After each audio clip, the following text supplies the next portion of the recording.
Welcome to the Season 3 Ward's Way podcast, where we're covering the hot legislative topics of 2025.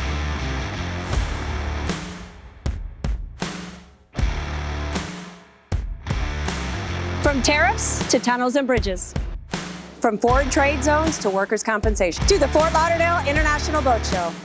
To the Marine Research Hub. Industry experts and clarification on the B1, B2 visas. Join us as we celebrate 75 years in business, and we're just getting started. Welcome, everybody, to Season 3. Today's episode, I'm with Michelle Terorotua, and she is the Director of Marine and Aviation with Compass Logistics and Marine. And we are here today to talk about foreign trade zones amongst many of the new legislative issues affecting our marine industry. Yes. So welcome, Michelle. Thank you for being here. Thank you for having me. I'm really happy to be here. So talk to us about a foreign trade zone and what that means to this industry, and especially here in South Florida. Well, in South Florida, we have something called a foreign trade zone marina, which was a brand new concept that started here maybe 7-8 years ago in South Florida. We were the first in the nation to actually activate and test that program. The program works quite well. We have expanded those marinas from the first couple or handful into, I think here in Fort Lauderdale, we have 7 now. There's one in Miami, one in Palm Beach, one in Fort Pierce, and there's some on the west coast of the U.S. And currently, I am working on activating some in Georgia, Rhode Island. Wow. Yes. So now what makes these unique? Because my understanding, obviously before being in this industry, is that foreign trade zones were a port, item, is something that really only occurred into the ports. What made South Florida have it go beyond kind of those borders, so to speak? Well, foreign trade zones traditionally were located in ports, but those ports allowed you to expand outside the port parameters and do subzones or usage-driven facilities. There are quite a number of foreign trade zone warehouses here in South Florida that are outside of the ports. Okay. So, and with the foreign trade zone marinas, we are actually usage-driven, alternate framework from the Fort Lauderdale Executive Airport. Okay. Foreign Trade Zone 241. All right. So here in Florida, it is a benefit because we are the yachting capital of the world. Absolutely. We have yachts that want to come here for sale and try paying the duty or consider paying the duty on a 20, 30, 40 and up $1 million yacht. Just isn't really something most people want to do. So the foreign trade zone marinas allow you to put your yacht into that foreign trade zone without benefit of duty. So it allows you to offer it for sale to all residents, all U.S. residents, foreign entities as well. And it also allows you to show the boat. Okay. You can temporarily withdraw it to go into a boat show. Okay. And still offer the boat for sale under the foreign trade zone. It allows you to go on sea trials. You can go into the yard and have work done temporarily. You can go to brokers' open houses and still offer your boat for sale, all while it's under foreign trade zone. Okay. So, and who are else benefits from having this foreign trade zone? So we talked about marinas, but there are brick and mortar buildings and businesses that benefit from it too. What are some other? I would think that there are some. There are. It also allows you to put your foreign manufactured goods onto the vessels without benefit of duty. If there are companies like yourselves that do provide services to these super yachts, you are still allowed to go on board that vessel and do certain maintenance on the vessels. Okay. They can come out and go into shipyards. Okay. And get up to 120 days and have work done there as well. So your company may provide a service to that vessel while it's in that shipyard. So that does benefit companies within the marine industry that do provide those services, and they can still provide that service when the vessel is out temporarily in a shipyard to have some work done. And that's an incentive for commerce for the United States. Because some people will say, well, why should we give rich yacht owners a break? And if they're coming here, it should be imported to duty. But it's all of the economic impact. It is. It's the jobs. It absolutely is. And I think if memory serves me, your industry, the marine industry provides, I think it's 138,000 jobs in the Tri-County area. Yeah. I think it's almost $2 billion in revenue, if memory serves me as well, to our economy. $2 billion, consider that. Right. That is a lot of money. So we want to incentivize that as much as possible. Absolutely. Producer Jordan, can you fact check us on our she's going to go to the Marine Industries Association. I think they have that there. And They so do. and so on the in The addition, 2 billion or the jobs? either one. Okay. See which one. And so the foreign trade zone. So how does a company, if I'm listening to this and say, I'd really be interested in that. I obviously deal with a lot of yachts that come in. And how would I be able to be a part of the foreign trade zone? Can I be it? How does Wards become a part of the foreign trade zone? Yes, it's absolutely possible for you. What we would do initially is arrange a site visit. And your to see- company could help me with Yes, that. we Okay. arrange that for you. We act as a consultant Perfect. between the FTZ grantee and customs. So we Okay. would arrange a preliminary site visit for the viability of the facility. Customs would come out. They'll tell you if you need to add cameras, if you need to add more security. They'll ask about your inventory system. They'll ask about staff and things of that nature. Sure. And then they'll say, yes, I think this will be a great site. Please proceed with your application. At that point, we would submit the application to the grantee first. Okay. And then once the grantee authorizes or says yes, the FTZ board concurs, then we submit the actual application to customs. And they in turn start their process of validating the information we've provided to them. And usually within 30 to 60 days, it can come to fruition. Okay. And then how long do these applications last? If I get Well, accepted and You have a sunset date, and it's usually 3 years from the application or from Okay. the approval date. And if you do not do any business within that 3 years, then it will sunset or close down. okay. If you continue to conduct business as an FTZ, then your sunset date is extended. Okay. And then how long does that status last? So I'm approved, I'm authorized, I become a foreign trade zone. What do you call it?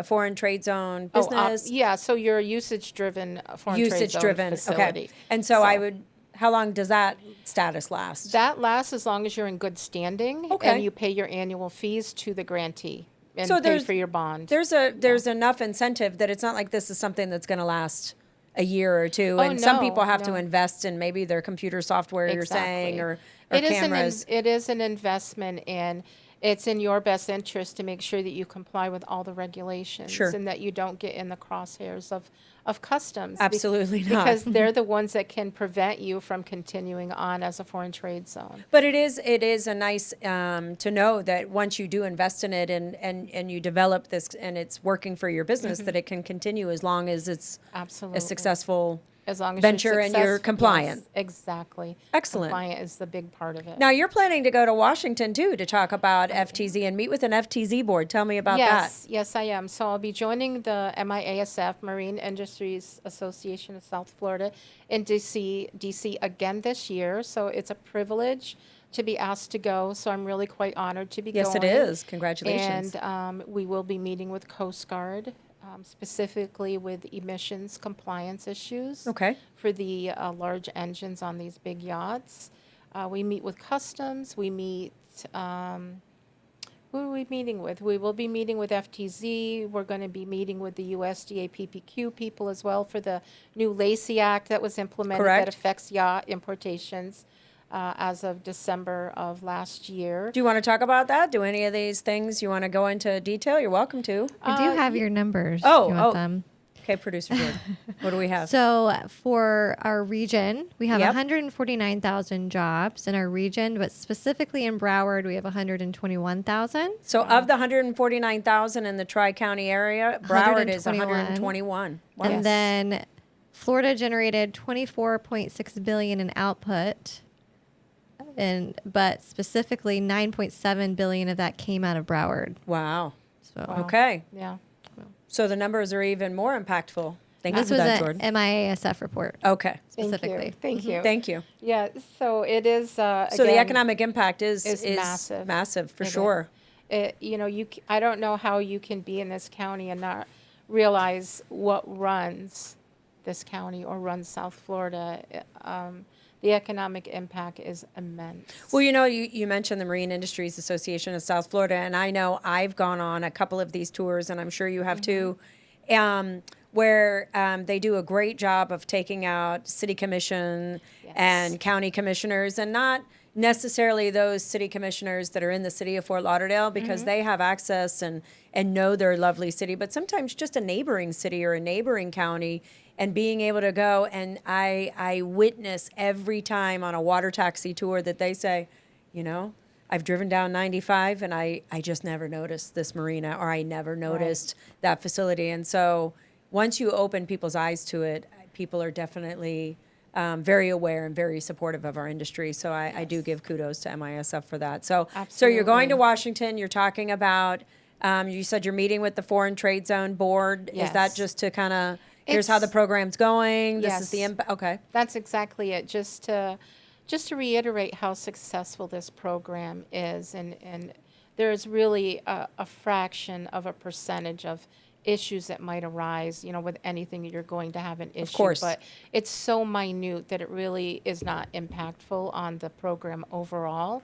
It's a great program, and that's why it's being, for lack of a better word, is why it's being copied in other states and other parts of the country. Isn't they say the greatest form of flattery is Yes, imitation? Exactly. So it is a great program. I thoroughly enjoy the program, being administrating, I should say, the marinas that I do.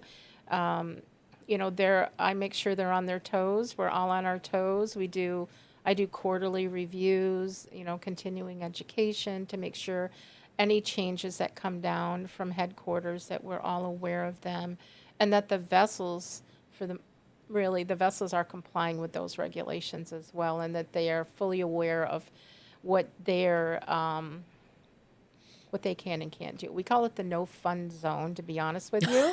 that was a phrase that came from Megan Lagasse at Pier 66. Okay. The no fun zone, because really you have no leisurely use of your vessel. The purpose is to offer your vessel for sale, Okay. honestly. And no owners can come on board and have lunch or bring their friends for a party. You can't go out of the slip and go down to Miami for dinner and then come back. That's just not things that you can do. But you can sell your boat, and that's the most important thing. Well, and I do think, we talk about this all the time in our industry, and where we confuse the lifestyle with having an industry. Yes. And so when we think of boating and we think of yachting and we think of boat shows, and we do want to think about the fun, because it's on the water, and there's no greater experience. But at the end, this is about business, and it's about It is. about I'm trying to think of the proper verbiage, but it's really making sure that business transactions and commerce can trade hands within the laws of the United States, but also giving incentives to say you don't have to pay 1.5% or now. 10%. What would the 10% tariff? Do you want to comment on that? What would that be now? If So the 10% tariff is the universal tariff, and honestly, I don't see a time in the very near future that is going to go away. I think it's something we have to learn to live with for the time being. So if you have, let's just say you have a $20 million yacht, 11.5% duty is quite substantial, and you may not actually end up selling your boat. So when you do put it in the foreign trade zone, you can offer it for sale. You can put it in a boat show. And if you don't sell it, you haven't lost that 11.5%. You export your boat back out, pop over to Bimini, close out the FTZ bond and the entry, and then you can use your boat and have as much fun as you want with it. that's right, Yeah. you're outside of the foreign Right. trade zone, so the fun zone begins. Yes, exactly. So Then it fun zone becomes a does not equal foreign trade zone. No, it does not. Okay, Sadly, okay. it does not. But again, the purpose is Sure. to be able to offer is your boat for sale. business. And so what are the other topics? So you mentioned the Lacey Act, which I know that in and of itself can be a big topic, but do you want to cover Yeah, that? I can very briefly touch Sure. on that. So the Lacey Act is part of a USDA program, the PPQ, plant protection and quarantine. Okay, thank you. And it has phases that have evolved, I think, since, I'm going to say 2008. I could be wrong. And one of the last phases was, I believe, December 4th of 2024, where they started paying attention to the wood and wood products in yachts. Okay. So what that means is you need to provide on this LACI form, PPQ form 505, the genus, the species, the country of harvest, this cubic meters, and the value of that component. Okay. So is there wood in the shaping of the hull before you put your composite on it? Okay. Is there wood cabinets?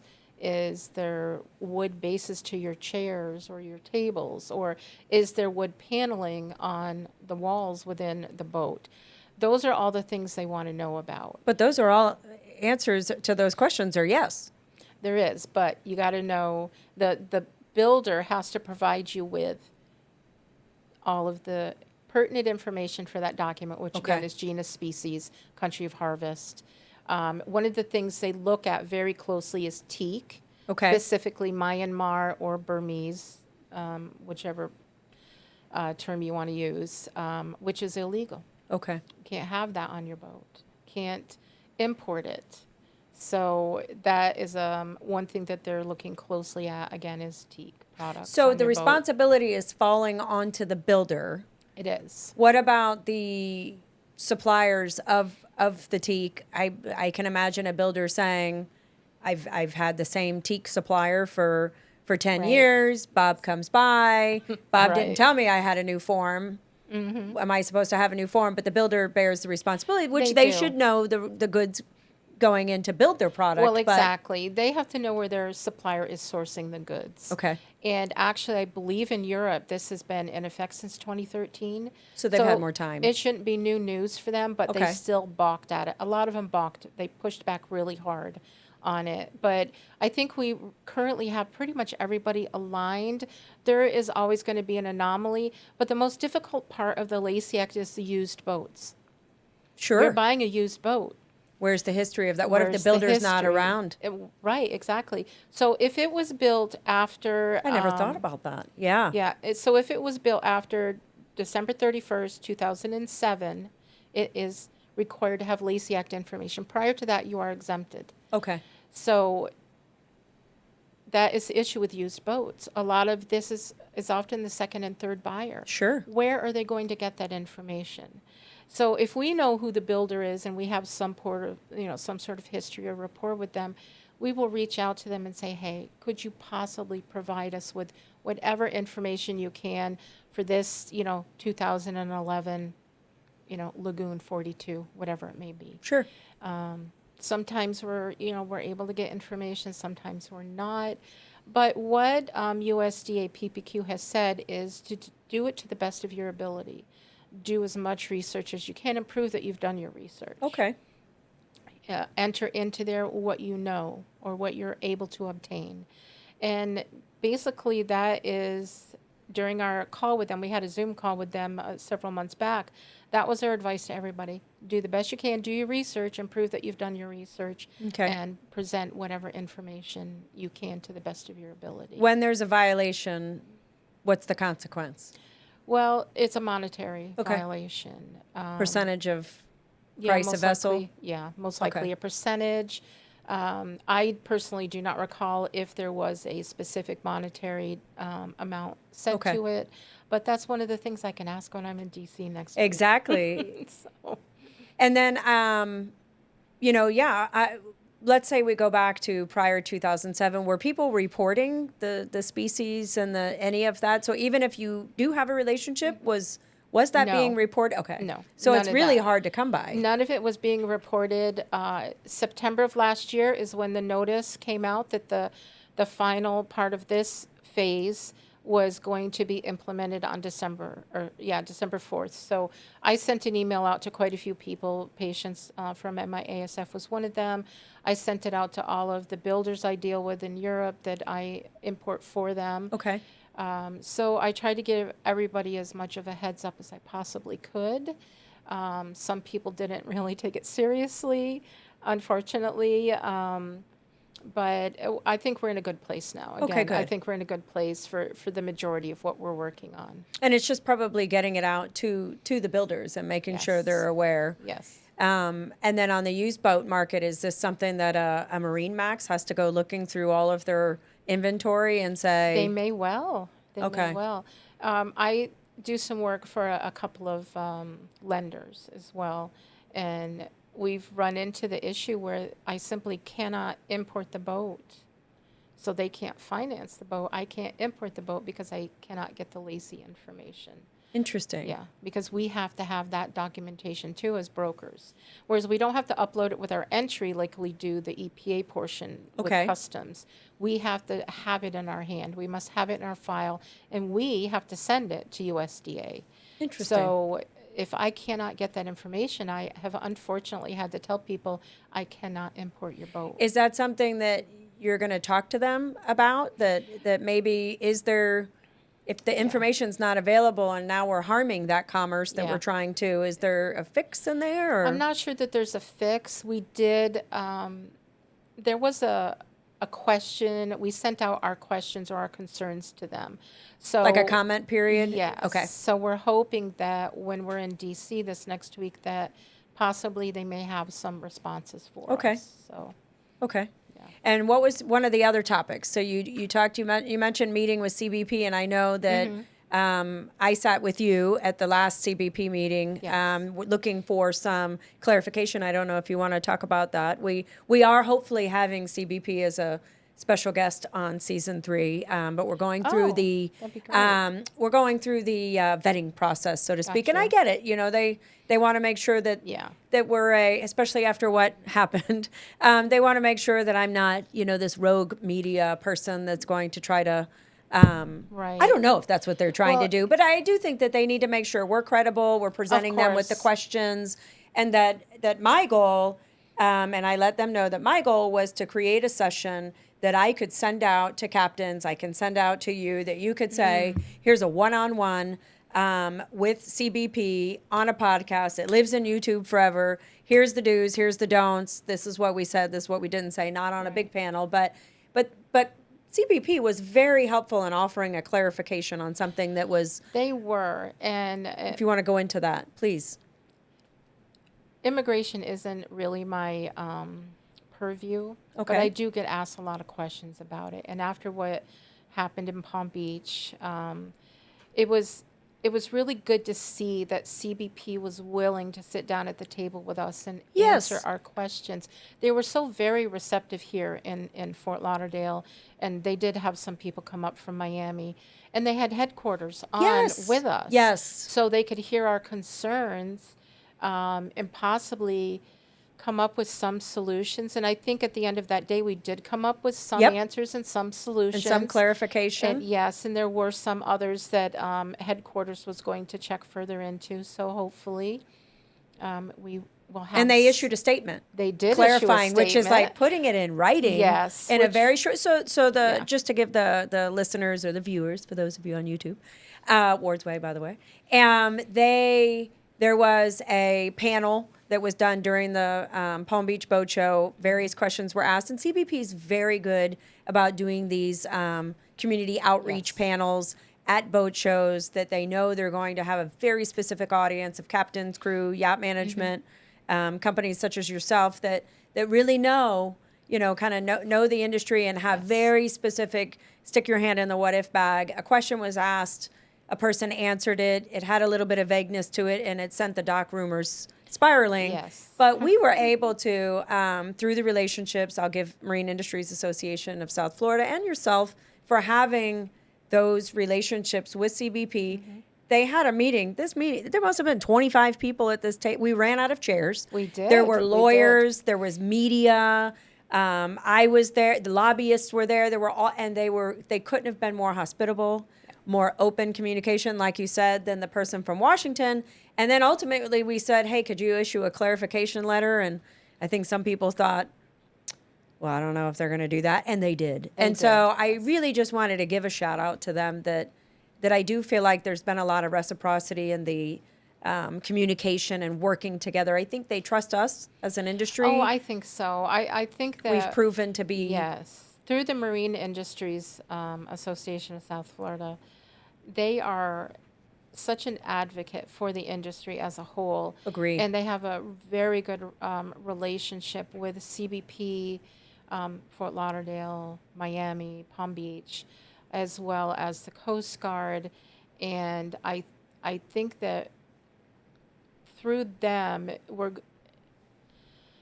through them being like the intermediary has been a great benefit for us. And I think through them arranging this meeting was most beneficial. But I think through them, again, that we're going to see a lot more clarification because of that relationship and because it is a very good relationship. And I think it's really important. I mean, my entire career, which is 38 years long, my relationship with Customs is one of the most important relationships I can have. And knowing who your port director is, knowing who the chief and the soup bar of trade, and knowing who's in charge of immigration, and having these conversations and reaching out to them and them being receptive. Because there was a time here in Port Everglades where we did not have that. It went from a good receptive relationship to a quite, I don't want to say toxic, but I did say that, and a bit of a antagonistic relationship for a very brief period because of specific individuals. But we have really moved past that. Good. We have a great relationship with Customs. Again, they're very receptive here in Port Everglades. Same in Miami. I don't deal too much with Palm Beach, just on occasion, and I can't say I've had any issues there.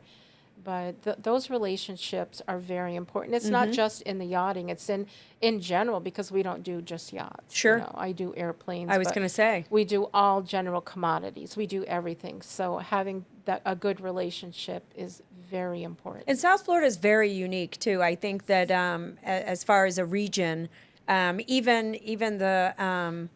the officers that were sitting at the table that day, and even the people up in D.C., they recognize that various regions of the country are very different, and that we are very driven. We push CBP to the limits as far as our planes, our yachts, and the amount of goods coming and going. And so I think it is helpful to have that nice relationship but also that they can rely on us. And we've had to make corrective measures in our industry as well. We have sent out clarification to captains and crew of the do's and don'ts. Don't do this. Be prepared. Have your information. I can't tell you, in speaking with one of your colleagues earlier today, people have on their websites just different checklists and recommendations for crew to work together to be in compliance with CBP. Exactly. So I think they sense that. And so we have the Lacey Act, we have CBP, we have the Foreign Trade Zone. What else was on here? That's quite the legislative agenda. Coast Guard for EPA. For EPA. Compliance. Okay. Yes. So one thing I did want to touch on, though, Sure. and it has to do with the need for foreign trade zone, is boat show bonds. Oh, please. Okay. Yes, that's a big one. So Start from the beginning on that one for sure. So boat show bonds started many years ago with Steele Reeder, and I'm not sure who else was in that with him, some attorneys, to get a way for boats to be shown in a boat show without having to pay the duty. Why do I, pay the duty to put my boat in a boat show that I might not sell and then I'm going to leave again? So the boat show bond allowed you to come in, put your boat in a boat show without paying the duty. But to do that, you had to post a bond, and the bond was for 2 times the possible duty of the boat. And it was a 6-month term. It would cover you all the way from Flibbs to Miami to Palm Beach. And then you leave. If you don't sell the boat within that time frame and import the boat and pay the duty, you would need to depart within that 6-month time frame. And time out from there. And if people have gone through a boat show and seen the sign that says not for sale in U.S. waters to U.S., is that what that's about? No. Oh, so tell me about that. Completely separate. Okay. Yes. So with the boat show bond, the reason I mention it is, and how FTZs tie into it is, the more expensive your boat gets, the more difficult it is to get a boat show bond. So once the duty reaches $500,000, so 2 times the duty once you get to that $500,000 threshold, we cannot just write that bond. Okay. We have to have a dossier on the beneficial owner. Oftentimes they want financials, and as we know, the only asset of the owning entity is the vessel, and it is a money pit. There's no financials. There's no Right. money being made unless you have a big charter operation possibly. So once you reach that $500,000 threshold, you need to go FTZ. Okay. Because we can write the FTZ $500,000. So every boat that goes into an FTZ has to have a subrogation bond between them and the FTZ Marina. We can write, and the maximum amount of bond that we can write is up to whatever the FTZ's bond is. So most FTZ Marinas carry $500,000 bond. So we can write a $500,000 bond every day of the week without financials, without knowing who the beneficial owner is. We do have to have an application that has to be submitted to the surety with certain information, and up to $500,000, we can write them all day, every day. Gotcha. So an FTZ is very beneficial, especially when it comes to the value of the boat. If you have a $100 million boat, FTZ is where you're going to go. You will never, well, let me not say never, but I would say there's a greater chance that you will not get a boat show bond written. So you need to go FTZ. So in doing the math, do you know what that value of the boat is to get to the 500? Well, now it's a much lower valued boat because you're paying 11.5%. It's $16.5 million. Okay. You write a $495,000 bond. So really, once you reach the $16.5 million threshold, a boat show bond is not for you. Okay. Once you get over that, it's not for you because that's a $495,000 bond. So you need to go FTZ to make it easier on yourselves, but also cost-wise, the cost is not exorbitant to do the subrogation bond for a foreign trade zone. So how do we get that message out? Well, I actually give presentations to yacht brokers and dealers. I've done it numerous times, and I explain the difference between a boat show bond and a foreign trade zone, and the difference between a TIB, which is temporary import under bond. So I give those presentations pretty regularly. Okay. So I'm trying to get the word out there as much as I possibly can. Is that on your website? It should be on our website. And your website is? CompassLogisticsMarine.com. Okay, CompassLogisticsMarine.com. And then you will have that, and you'll explain out the 3 different bonds. Yes. Okay. I have a PowerPoint presentation on that. And actually, in June, I am speaking at the Southeastern Admiralty Law Seminar. Seals? Sealy, it's called. Okay. Their annual maritime law convention, I guess it is. So I've been asked to speak at that. It's in San Antonio in June. So I will be giving that presentation at that event. So it's supposed to be about 400 maritime attorneys, which is a bit daunting for me. I am not a public speaker, so we'll see how well this actually goes. You're doing great, though. You're speaking to well more than 400 people now. So you're doing a great job. So I'm really excited about that. That will be my biggest presentation yet. Usually it's, I think the most I've done as far as broker dealers has been 165 people, but on Zoom from around the world. A company that has international offices as well. But I do it on a regular basis. I'm trying to get the word out there. I'm trying to make my life easier. The more people that know, the easier it is for me. So I have a question, and you strike me as the person who's going to have this answer. Do you know how many foreign trade zone slips there are? Well, locally? The marina, how do I say this? So the marina is a foreign trade zone, but only the slips that we activate are foreign trade zone slips. So you have 7 marinas activated, Yes. which is how many slips? Do you know? How many slips they have in total? No, I'm so sorry. I don't know how. That's how okay. I many didn't ask you slips- ahead of time. We didn't rehearse Yeah. this. I, This is just I us. don't know how many slips are at each Well, because marina. I'm thinking- But currently, I probably have. I'm going to guess that I have about 20 FTZ boats and slips right now. Is my best guess. Okay, but let's say you have 7 marinas. Would it be a high number to say 10 slips per marina? Oh no, they can have every single slip in that marina They be could, FTZ. but do you They know could. that? But like for example, I know in going to local marinas, you see the slips are very clearly marked FTZ. That yes, that means that slip is already activated and there's a boat in it. Okay. Even if there's not a boat in it, It's that still means- activated. Yes, that means that the boat is temporarily out for sea trial, yard work, broker's open house, or a boat show. But as long as that sign is there, that Okay, slip is okay. So wait a active. minute. So maybe I've had this wrong. I thought I'm Marina A, and I am. I'm going to tell you up front. I want to activate 10 slips, or can I activate 10 slips and say, "Oh, Michelle, I need. I had 3 more boats come in, and they want to do this. Can I activate 3 more?" Can they do that at any point, or do they have to do it kind of up front? These are activated. These are not. They can do that if they want to, but based on most marinas' business model, they don't do that because an empty slip is money down the drain. Right. So they do not activate a slip until they know they have a boat that needs to go in it. So once that boat signs the contract, and then I go ahead and I activate that slip, and then I proceed to put the boat into the FTZ and post the bond for it. Okay. So again, and then once the boat leaves, it departs permanently from the FTZ, we deactivate that slip. Because once that slip is activated, you cannot put another boat in it, even if the boat that is supposed to be in that slip my next is out of question it. was going to Yes. be that it's activated per boat. Per boat. It's not a slip that's activated. It's activated It- per boat, but then the slip becomes deactivated. When the boat leaves permanently. So the slip gets activated, a boat goes into it. Okay.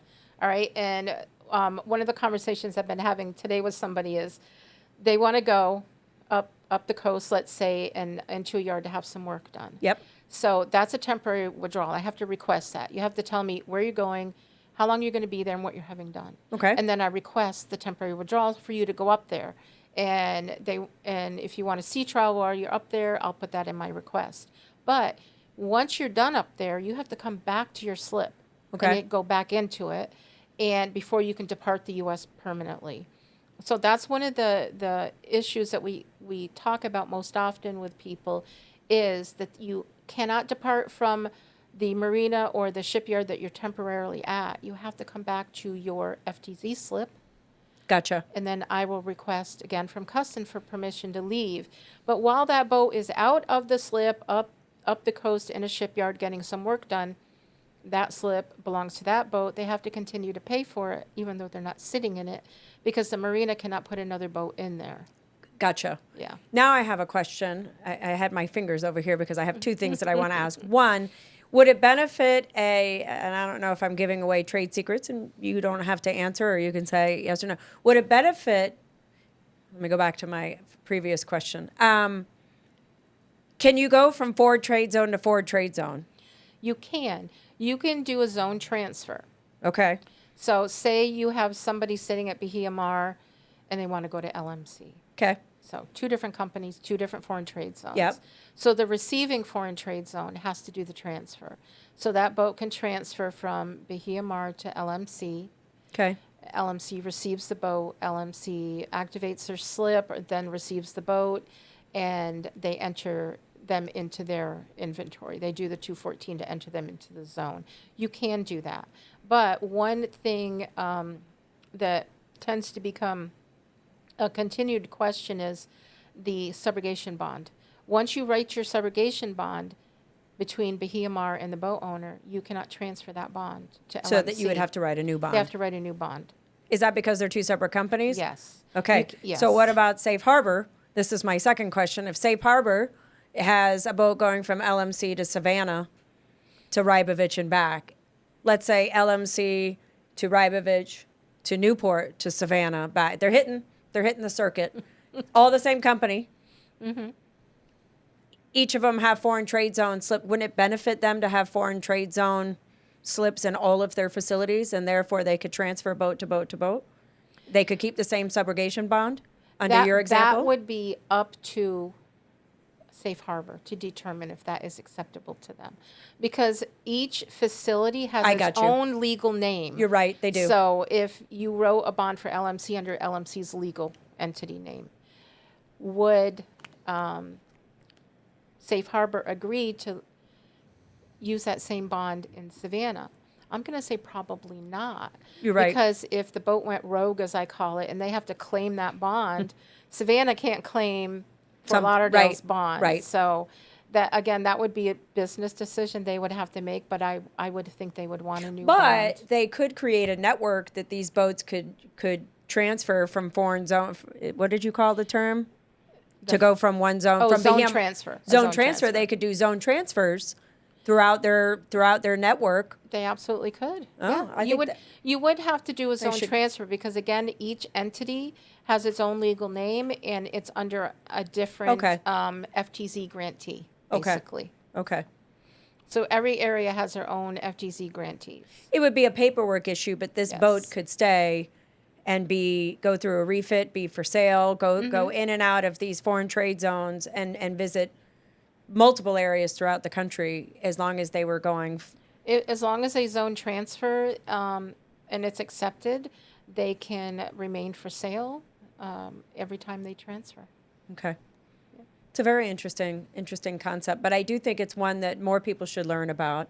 And I do like, Absolutely. and where I was going with the other point was, if you have, you mentioned you had 7 facilities and right now you have 20 boats. I guess where I was coming from, let's say the Fort Lauderdale Boat Show is coming up and you know there's this many boats, over 16 million, could be a nice number to say, all of you that are foreign flag, you need to be in the foreign trade zone. Exactly. And do we have enough slips in That is advance the of the issue. show? So then we need to get more companies Yes. involved in this foreign trade zone deal. That is the issue. And one of the things I say in my presentation that I give to dealers and builders and whatnot is planning ahead.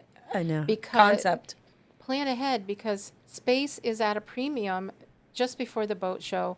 Start in August. Yes. Start in July if you need to and reserve your space. Don't wait till the last minute because that happens a lot. And then I try to do my best to help them. Sure. And do you have space for this boat? Do you have Right. space for that boat? I handle the foreign trade zone for Director Fort Pierce, and we sent some boats up there because they were huge boats and they needed the space and they could accommodate them. So it's important, again, plan ahead. Do not wait till the last minute. But we need to get more of them online here. I would say so. Okay. Yes. Yeah. Okay. So. Because during season is transient boats. Right. You can't turn those boats away because that's business, that's money. And some boats come back every single year or have annual contracts. What's the activation? I'm so sorry. I'm like bombarding you okay. with all these No, questions. that's okay. What's the activation deactivation time? Is that like a 1 week or can that be done no. same day? We do it through teams now. We Oh, do not have to get wait. out. Wow. No, we do not have to wait for customs to come out anymore. Because Okay. sometimes it would take 2 to 3 Sure. days because customs only has so many people. Fair. The marinas would become upset because they have an empty slip and they're losing money every day that slip is empty. So we had what do they call them? A workshop. We had a workshop with our grantee, which is FTZ 241 again, and CBP was there. A lot of the FTZ operators were there. And one of the things that was asked by the grantee was, how can we streamline this process? How can we make this better? So I was sitting across from Supervisor Harris at the time, and I'm like, can we do like a Zoom call? Sure. And Crystal, who was the FTZ person at FTZ 241 at the time, she says, because she actually mentioned it previously, is this something we can do? And he says, well, we can't do Zoom, but we can do Teams. So let's try it. Yeah. So we tried it and it worked. And That's so awesome. what we do is the marina sends us photos of the empty slip. We send it to customs. We say, what time are you available today or tomorrow to do a Teams call? And then we schedule it. We get on there on Teams. Somebody runs out to the slip with their laptop or their Sure. phone and shows them, here's the slip empty, here's the signs. Right. And they're like, okay. And then we get a letter like, 30 minutes later saying the slip's deactivated. So it's a really fast It's process. very fast. It works very well. We're very grateful to Port Everglades for being open to doing absolutely. this. Yeah.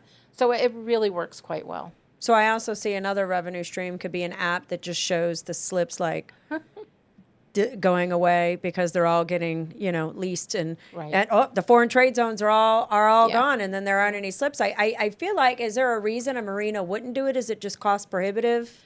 I think it honestly, it depends on the marina and their business model. And some people find it very beneficial. Others that do not have a lot of foreign trade zone boats, either it's a access issue, do not find it as beneficial. Okay. But probably if they had a foreign trade zone customer and they had it work one time, forever it would do it. Is it mainly just I don't want to give up a big slip and make that, but it's not activated until the boat's in it, correct? Right. So it's not we like activate it just before the boat goes in. Say the boat's going to go in tomorrow. Okay. I can activate the slip today with customs, obviously, if they're available. Once the slip is activated, I go ahead and do the entry, the 214 zone entry, send it to the marina, and the boat can just slide into their slip tomorrow. And that's... So it's not like they're having to give up these slips or valuable real estate in hopes of attracting a foreign trade zone vessel. You only have to activate it when the vessel. So it would benefit you to be prepared, to have the software, to have all of that. Well, when they're ready, they're going to go to Compass Logistics and Marine. Correct. And they're going to reach out to Michelle. And thank you for teaching Well, all of thank this you. today. And I learned, so I had no idea. And so if you own a boat over 16.5 million, you need to go into foreign trade zone. Correct. Don't do the boat show bond. Correct. Start making your reservations in August. Correct. And the trip to DC is next week. And so Yes. that's where we're going to have to do a follow-up to this because I learned a lot and Happy it was to do such a so. pleasure speaking with you. Well, thank you so much for having me. I was quite nervous at first. Oh, but absolutely not. And you're going to be great. And I look forward to Thank you. hearing all about your presentation in San Right. Antonio. Absolutely. I will be happy to tell you about it. Okay. And thank you, guys. Thank you. Thank you for being here, Michelle. Absolutely. Thank you for joining us this season on Season 3 of the Ward's Way podcast. Be sure you subscribe because there's much more to come.